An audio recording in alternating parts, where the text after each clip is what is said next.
গ্রামের নাম কৃষ্ণপুর, অতএব কারণে মসজিদ ও মাদ্রাসার নামের পূর্বে কৃষ্ণ শব্দটি ব্যবহার হচ্ছে, এতে গ্রামের লোকদের করণীয় কি? কোনো অসুবিধা নাই ভাই। কৃষ্ণপুর ইসলামিয়া হাফিজিয়া মাদ্রাসা, কৃষ্ণপুর বাইতুর রহমান মসজিদ, কথার কথা, কোনো অসুবিধা নেই। জায়গার নাম যেটা আছে সেই নামের মধ্যে যদি কোনো আপত্তিকর কোনো শব্দ থাকে যেটা মুসলমানের বিশ্বাসের সাথে যায় না, জায়গার নাম হিসেবে সেটা উল্লেখ করলে গুনাহ হবে না।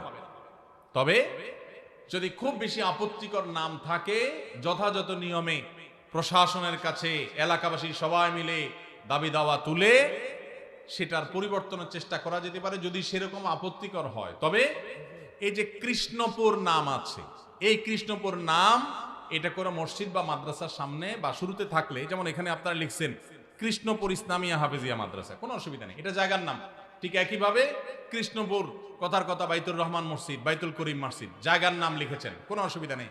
আপনি এখানে বিশ্বাস, আপনি কৃষ্ণের প্রতি বিশ্বাস করেছেন এমন কথা না, শুধু জায়গার নাম হয়েছে বিধায় এটার কারণে আপনার কোনো গুনাহ হবে না।